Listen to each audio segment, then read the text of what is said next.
Je pense qu'actuellement, on a la vie la moins ennuyante du monde. Tous les jours, il se passe un truc. Mais ça devient épuisant en fait, vraiment, ça devient épuisant. Et en même temps, bah. J'ai compris, tu vois. Quoi? T'as compris quoi? Mets le truc et j'ai compris, je vais expliquer. Nous, quand il nous arrive un truc, genre il nous arrive plusieurs trucs d'affilée. Ouais, c'est genre un 10 algorithme. trucs. C'est un algorithme en fait. Non, mais vraiment. Des fois, il se passe rien. Et à chaque fois, bam, tout d'un coup. Dans la gueule. Aujourd'hui, on fait cette vidéo, les potes, c'est réglé. Mais hier, il y a eu quand même quelque chose qui s'est passé. Enfin, c'est réglé jusque. C'est réglé jusqu'au prochain épisode. Mais en tout cas, hier, on a eu à faire face de quelque chose d'assez grave pour notre chien. On va tout vous expliquer durant cette vidéo, donc restez bien jusqu'à la fin. Et comme je vous ai dit, aujourd'hui, ça va mieux, donc bah heureusement, j'ai envie de dire. Ceux qui ont suivi un petit peu, peut-être ceux qui suivent sur Instagram, ils ont peut-être compris. Ouais. Je vous souhaite la bienvenue sur cette vidéo, les potes. Je vais pas vous demander de pouce bleu ou rien du tout. Juste de bien nous écouter jusqu'à la fin, parce que peut-être il y en a même plein qui ont des chiens, je sais, qui nous suivent. Et ça arrive souvent à nos chiens, ce qui s'est passé hier. Sauf que nous, ce qui s'est passé hier, c'est qu'il y a eu un truc. Ça n'avait rien à voir avec d'habitude. Ouais, ça n'avait rien à voir. Rien à voir. Pour ceux qui ont vu la vidéo d'hier, vous savez qu'on était parti pour la fête des pères. On est parti environ vers 11 h du matin et on est revenu vers 19 h, 20 h, quelque chose comme ça. Et du coup, c'est la mère en roue qui a gardé Pico et Xena. Donc en fait, toute la journée, apparemment, de ce que nous a dit la mère en roue, Pico faisait des crises. En fait, ça s'appelle du reverse sneezing, pour ceux qui connaissent. Ouais, pour ceux qui ne savent pas ce que c'est exactement, ou même pour ceux qui ne connaissent pas la traduction, en gros, ça veut dire que les chiens, en gros, ils respirent à l'envers. Ouais. Et ça, c'est courant chez les chiens. Nous, ils nous l'ont tous les deux déjà fait. Xena le fait de temps en temps. C'est très rare chez Xena. Pico, il le faisait. Depuis tout petit, il le faisait, mais sans. Ça arrivait, mais enfin, genre, il le faisait en mode. Tu sais, une ou deux fois, mais il s'étouffait pas. Il n'était pas prêt à s'étouffer. Ouais. Alors que là, hier, et d'ailleurs, on va vous mettre une vidéo, peut-être pas tout de suite, mais peut-être, enfin, tu verras quand tu la mets dans la vidéo. Mais on va vous mettre une vidéo où hier, on l'a filmé pendant qu'il faisait ça. En fait. À savoir juste que j'ai pas filmé pour en faire une vidéo, j'ai filmé pour montrer ça au vétérinaire. Parce que vu que c'était par crise, du coup, j'étais obligée de filmer pour lui montrer ce que c'était, quoi. Mais ça continue quand même chez le vétérinaire. Ouais, donc, ça continue, donc pas besoin de lui montrer la vidéo en fait. Du coup, il faisait ça hier. Donc au tout départ, on s'est pas trop inquiété quand on l'a vu comme ça, quand on est rentré. Et puis vers 23 h, c'est ça? Ouais. Il a commencé à faire une immense crise. Donc limite à. Il n'arrivait plus à respirer. En fait, il se mettait sur le côté, il faisait. Et du coup, il était tout crispé et tout. Donc, on a l'impression qu'il allait passer, tu vois. Ouais, de ouf. Et du coup, on a dit qu'est-ce qu'on fait? On a essayé de le calmer. Donc, pour ceux qui savent un petit peu et pour ceux qui ont ça, enfin, qu'on sache chez leur chien, ils savent qu'il faut leur mettre leurs doigts, les doigts dans les narines pour les calmer. Ouais, il faut mettre genre 2 ou 3 secondes devant les narines et il faut masser un peu le cou pour que la respiration se remette dans le bon sens. C'est ça. Le truc, c'est que on avait beau le faire. Clairement, ça marchait pas en fait. Enfin, ça l'arrêtait pendant 2 secondes et après il reprenait, mais il s'allongeait, mais vraiment, genre c'était impressionnant. Franchement, c'était vraiment impressionnant. Nous, c'est vrai que quand on est rentré à la maison, la mère en haut nous a dit, ouais, il a fait ça toute la journée. On s'est dit, bon, ça lui arrive. Mais quand tu le vois faire, vraiment, ça n'avait rien à voir. On l'avait jamais vu dans cet état pareil. Et du coup, bah, la suite. La suite, c'est que nous, on s'est dit, bon, on va appeler le vétérinaire d'urgence. Ouais. C'était quand même assez dur pour rejoindre un vétérinaire d'urgence. Ouais, franchement, c'était le bordel un peu. Du coup, on l'appelle une première fois. Il nous dit que c'est pas grave.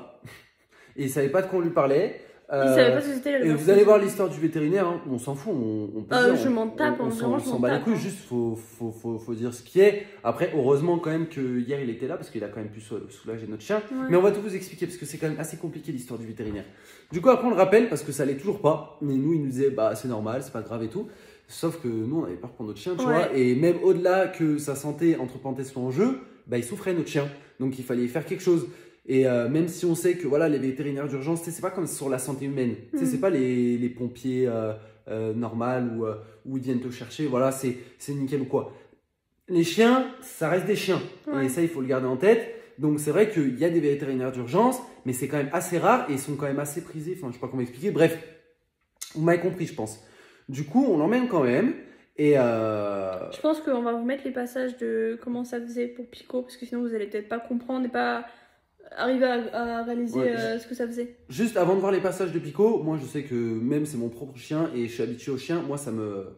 Voilà, voir ça. Donc ceux qui veulent pas voir, bah passez ce passage, juste, voilà, je le dis. Qu'est-ce qu'il y a mon Pico? Doucement. Doucement, doucement.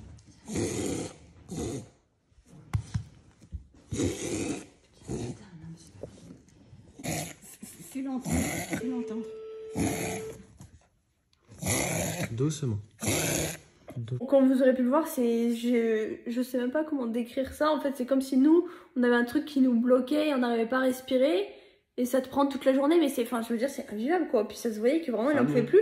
Et en plus de ça, quand il n'arrivait pas à respirer, il était pris de panique. Genre, ça se voyait, il avait les oreilles en arrière. Pourquoi tu ne regardes pas, Pico? Et il a du mal à nous regarder depuis hier. Je sais pas pourquoi, il veut pas nous regarder. Il a peur, je pense. Qu'est-ce qu'il y a, mon fifi? Oh, mon amour. Sa sœur, elle était trop gentille avec lui, d'ailleurs. Trop calme. Et là, il va mieux aujourd'hui, même s'il est un peu il respire un peu comme un cochon. Mais ça va. Ça va. En tout cas, il souffre moins qu'hier. Donc du coup, on l'emmène chez le veto. Nous, en plus, il pleuvait, sa mère, c'était horrible, on n'y voyait rien, c'était 23 h. On a foncé chez le veto et lui, il est arrivé aussi en même temps que nous, parce que du coup, c'était vétérinaire de garde. Et du coup, on l'a posé sur une table. Et en fait, moi, au moment où je veux montrer la vidéo au vétérinaire, Pico, il se prend une grosse crise. Et le veto, en fait, nous a jamais parlé de reverse sneezing. En gros, il a juste fait comme ça, il a pas bouché les narines. Et moi, j'avais envie de lui boucher les narines. Et Pico, j'avais envie de lui dire, mais putain, mais mettez vos putains de mains sur les narines, ça va le stopper pendant quelques secondes, ça le soulagera, quoi. Et du coup, il lui massait le cou. Et en fait, ça a été sa plus longue crise. Honnêtement, je pense que ça a été sa plus longue crise depuis hier que ça a commencé. Du coup, il m'a dit, bon, on le prend. Il lui a fait une piqûre de cortisone parce qu'il suppose du coup que c'est ses allergies qui sont de retour, entre guillemets. Et on l'a pris, donc il lui a fait sa piqûre de cortisone. Et ensuite, on a emmené Pico. Donc Ro était pas avec moi parce qu'on pouvait être que 2 dans la pièce. Donc j'ai pris Pico, on l'a emmené dans la salle de radio et on a fait un genre de IRM scanner, je sais pas trop comment ça s'appelle. En gros, on a dû allonger Pico sur le côté, lui tenir les pattes, la tête et tout pour élargir son cou. Et il y a une photo qui a été prise. Et du coup, à force de forcer pour essayer de respirer, bah, Pico a un œdème au poumon en fait. Et du coup, bah, là, il nous a donné un traitement pendant 1 mois pour éliminer l'œdème parce que c'était quand même... Enfin, moi je l'ai vu, enfin je veux dire sur la radio, je l'ai vu et c'est quand même... Sa piqûre pour le soulager, du coup, c'était la cortisone, c'est ça? Ouais, voilà. Et du coup, bon, il est soulagé quand même depuis hier. Il a eu du mal à s'endormir. Il avait peur de s'endormir parce que bah, il savait que des fois ça le prenait pendant son sommeil, tu vois. C'est ça. Donc bon, et ça, faut savoir aussi que c'est en gros une inflammation de la trachée, en gros, c'est qu'une inflammation de la trachée, mais ça a entraîné du coup l'œdème pulmonaire. Donc c'est soit les allergies, soit de l'asthme, et c'est vrai que étant donné qu'il fait ça depuis tout petit et que c'est vrai qu'il avait des problèmes d'allergie, vous le saviez pour ceux qui nous suivent depuis longtemps, il avait les yeux rouges, le ventre tout rouge et tout machin. Là, ça va, mais je pense que c'est ses allergies en fait. Qui l'ont provoqué ça. Du coup, moi je vais parler rapidement du veto. Le principal, et je pense qu'on arrive à ce stade de la vidéo, il y en a qui vont me dire est-ce que ça va mieux depuis hier? Oui, vous le voyez, ça va mieux, même s'il est un petit peu fatigué suite à ses piqûres, suite à son traitement aussi. Mais comme je vous ai dit, on va pas enlever ça au vétérinaire. Heureusement qu'on l'a emmené hier parce que ça l'a soulagé quand même de faire ses piqûres aussi. Et puis nous aussi, ça nous a soulagé dans le sens où tu vois ton chien comme ça, il était prêt. Enfin voilà, vous l'avez vu à la vidéo, il était pas bien du tout. Ouais. Là encore, c'était vraiment que l'ombre du truc, quoi. Ouais. Et ça a fait ça pendant, des heures au final. Ouais. Du coup voilà, bon, l'histoire du veto. Pour ceux qui ont des chiens et pour ceux qui les emmènent chez le veto, le prix d'une consultation chez un vétérinaire, c'est cher. Ouais. Voilà, je le dis, enfin voilà, il n'y a pas enfin, il n'y a pas plus à dire. Ouais, il n'y a pas de problème avec ça, ça on le sait avec Vava. De toutes les manières, nous on a toujours dit on a des chiens, c'est pour s'en occuper. Et voilà. Comme nous, on va aux urgences quand on a un problème. Quoi qu'en coûte le prix en fait. Ça, c'est pas le prix, c'est pas le souci, je tiens à vous le dire. Mais c'est des informations que je donne pour bien que vous compreniez au niveau de la vidéo et je vais pas mâcher mes mots, on va dire clairement ce qu'on pense avec Vava. Et donc, au niveau des consultations, c'est cher, mais encore plus les consultations en urgence et de nuit. Ouais, de nuit, un dimanche, férié. Donc voilà, la consultation, je peux dire combien elle nous a coûté hier? Ouais. Elle nous a coûté 200 €. Bon, le prix, on s'en Franchement, fout total. Je l'ai dit même à la mère en haut parce que bon, on en a parlé tout ça. Moi, ça aurait été un SMIC, clairement, je l'aurais payé pour mon chien. J'en avais rien à foutre, même là, j'ai aucun regret par rapport à ça. Ouais, mais juste ce qui est le plus énervant, en fait, c'est comme le veto, tu vois. J'explique. En gros, on a payé le vétérinaire une fois la séance terminée. Enfin, ça faisait quoi? Ça faisait à peine 15 minutes. Ouais, mais même pas. Ça faisait à peine 15 minutes, ça faisait 10 minutes. Une fois la séance terminée, on a payé le vétérinaire. Et puis après, parce qu'on a eu le droit tous les deux, on y a eu le droit tous les deux, il n'a plus voulu répondre à nos questions. Parce qu'on avait des questions en mode, nous on était inquiets. Pico, il continuait à faire ses crises. Il se traînait par terre dans le vétérinaire. Et à partir du moment où j'ai bipé la carte bleue dans son putain de lecteur, il n'a plus voulu répondre. Est-ce que c'est normal qu'il le fasse toujours, ses crises et tout? Il ne voulait plus répondre. Il était là. Juste, moi je vais dire un truc. Ok, chacun gagne son pain, chacun fait son travail. La personne a dû faire certainement des années d'études. Mais franchement, que la personne ait aucune émotion comme ça, alors que c'est un être vivant qu'il a devant lui et qui est censé être passionné par son métier. Ouais, par les animaux. Parce que je suis désolé, mais quand tu es vétérinaire, logiquement, tu es passionné par les animaux. Enfin, tu fais pas ça par défaut, je pense. Tu vois, tu fais pas des années d'études par défaut ou te dire oh machin, je vais juste avoir un bon salaire à la fin du mois. Bon, bref, ça on s'en bat les couilles. Juste que je comprends pas. Notre chien, il était à moitié, entre parenthèses, mourant et lui, il ne voulait plus répondre à notre question parce qu'on avait payé la consultation. Alors avant, il répondait très bien. Hein. Faut savoir qu'il répondait très bien. On a fait le scanner et tout. Et moi, après, je suis partie avec Pico du côté là où on devait payer. Et il me dit, bon là ça fera 200 €, bon pas de soucis, je mets ma carte et tout. Et puis je vois Pico qui commence à traîner son cul par terre, vous savez, comme quand ils veulent s'essuyer ou je sais pas, je comprenais pas, tu vois. Et je lui dis, là tu vois, je sors ma carte du lecteur, et je lui dis, bon c'est normal qu'il fasse ça, et là il me répond pas. Mais vraiment je parle à voix haute et il me regardait quoi. Et je lui dis, excusez-moi, c'est normal que là il se traîne par terre, et il le regarde. Il regarde l'ordonnance qu'il m'a donnée et il me dit bon bah là il va falloir prendre un comprimé par jour. Mais je t'ai posé une question en fait. Enfin genre tu me réponds. Enfin c'est humain quoi. Tu vois, je te pose une question, on se répond. La consultation est payée. Ça te coûte quoi que je te pose une question en plus? Enfin ça se voyait qu'on était inquiets. On était là, on était sous la pluie à courir avec notre chien. Enfin je sais pas, je trouve ça totalement normal. Et ceux qui connaissent le reverse sneezing, vous savez à quel point ça peut faire peur, même si c'est pas grave, ça fait très peur. Et nous on avait peur. En plus de ça, il venait nous dire qu'il avait un œdème au poumon. Moi j'ai envie de savoir concrètement si mon chat va mal. Du coup après on est retourné voir Piccolo. Moi je me suis dit mais attends, mais tu sais, je regardais Roro comme ça en mode mais il me répond pas quoi. Et Roro commence à dire ouais, est-ce que c'est une urgence vitale si on l'avait laissé comme ça et tout machin. Donc en gros est-ce que notre chien aurait pu mourir quoi. Et parce que on est des humains, enfin tu vois, on n'a pas fait des années d'études, on sait pas ce que c'est clairement le reverse sneezing quoi. Enfin voilà, c'est à part lui avoir fait la piqûre et lui avoir fait son scanner, en fait c'est tout ce qu'il a fait pendant la consultation.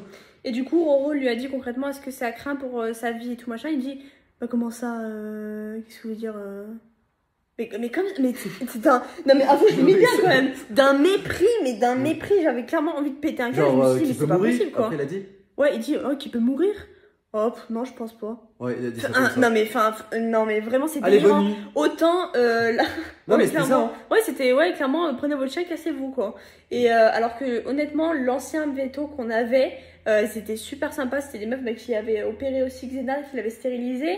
Et à chaque fois qu'on avait un souci, on revenait pour Pico, elle nous redonnait un nouveau traitement, on payait même pas les consultations et tout, tellement qu'elles étaient adorables. Mais ça après on s'en fout, tu vois. Mais c'est juste dans le principe, des fois je les appelais pour leur poser une question, elles me répondaient en fait. Ouais, c'est pas en mode... Et après la consultation, on leur posait des questions pendant une demi-heure, elles nous répondaient parce que c'est comme ça. T'es passionnée. Elle s'était passionnée et puis il faut pas oublier que derrière ces petites bêtes, il y a une âme, il y a des chiens, il y a quand même des êtres humains. Ouais. Donc voilà. Genre notre chien là, il était après la consultation, il était encore très mal. Après ça s'est calmé pendant la nuit. Vers 4 h du matin, ça s'est calmé. Voilà. Mais sinon nous on était inquiets pendant longtemps. Et comme Baba l'a dit, nous on regrette en aucun cas de l'avoir emmené au vétérinaire d'urgence, même si c'était pas grave pour sa santé ou quoi. Ouais. Au moins nous on l'a soulagé. On préférait pas prendre le risque. Quoi. Bien sûr déjà aussi. Et puis on l'a soulagé. Qu'il puisse dormir quoi. Bien sûr. Il pouvait pas respirer pratiquement. Bref, du coup voilà pour la petite histoire les potes. Dites-nous si vous avez vos chiens qui font ça et qu'est-ce qui en était la cause, parce que nous il nous dit allergie ou asthme. Je lui ai demandé si c'était une allergie éventuellement alimentaire. Bon, il voulait pas trop me répondre, mais apparemment c'était non. Mais voilà, dites-nous si c'est éventuellement des allergies, parce que nous on sait que Pico est allergique. On sait pas à quoi, toujours pas. Mais ou si c'est de l'asthme, mais c'est vrai que c'est généralement chez les petits chiens. Après, dites-nous dans les commentaires si vous avez déjà vécu ça et dites-nous si vous avez déjà eu des expériences un peu spéciales avec des vétos. Parce que c'est vrai que la dernière fois, lui, je crois que je l'avais déjà eu quand j'avais emmené Xena et c'est vrai qu'ils s'en battaient les couilles. Il m'avait fait une consultation en 3 minutes, clairement. Et les autres, là, dans le cabinet, étaient très sympas. Donc, j'aurais bien aimé tomber sur celle-là. Elle nous aurait, je pense, un peu plus épaulé, un peu plus compris parce que bon... T'aimes pas trop quand ça t'arrive, quoi. Ouais, là, ils s'en battaient, ouais. En tout cas, merci d'avoir regardé cette vidéo. Notre chien va mieux et fort heureusement. On vous tiendra au courant de la suite. En tout cas, pour nous, comme on vous a dit, les gars, nous on ferait tout pour nos chiens. À partir du moment où nos chiens ils souffrent, on trouve pas ça normal. Même si ça reste, comme j'ai dit, que des chiens. Tu sais, l'expression genre mal de chien ou quoi. Ouais. Nous, pour nous, nos chiens, c'est nos membres, enfin, c'est nos membres à part entière de notre famille. Donc, en soi, on trouve pas ça normal que nous on se soigne quand on a mal quelque part. Ouais, de ouf. Et moi, l'autre soir, quand j'étais mal, je suis quand même allée à l'hôpital. Donc, je vois pourquoi je le ferais pas pour eux en fait. Bien sûr. Et en fait, demain, je me fais opérer aussi. Allez, on va pas fini. Ça s'arrête quand en fait? Ça finit pas. Non mais ça va, la dernière fois, pour ceux qui se souviennent, j'avais fait l'opération des dents de sagesse, donc j'en avais fait enlever 2 en local. Là, j'en refais enlever 2 demain en local. Et ça s'était quand même plutôt bien passé. C'était pas un moment très agréable, je vous l'avoue. Ça faisait très mal, mais franchement, on va pas faire les chuchotes. Ça va en vrai, tu vois, enfin, c'est pas non plus un truc de ouf. Alors j'espère qu'il n'y aura pas de complications cette fois-ci. Et puis voilà. On se dit bien sûr à demain pour une nouvelle vidéo, les potes. Merci d'avoir écouté notre vidéo. J'espère que vous aussi, vos chiens se portent bien. Parce que bon, franchement, d'avoir un petit chien qui a mal, il n'y a rien de pire en soi. Parce qu'il ne peut pas parler, il ne peut pas dire j'ai mal là, j'ai mal, emmène-moi, je suis pas bien, attention, je vais vomir ou quoi. Tu vois, là hier, ça se voyait, il était dans tous ses états. Et un chien, ça parle pas, tu vois. Ils sont trop. Là, il se repose. Tous les deux, ils font dodo. Dans la même position. C'est ça. Bref, faites un bisou à vos chiens de notre part. On se dit à demain pour une nouvelle vidéo. Peace!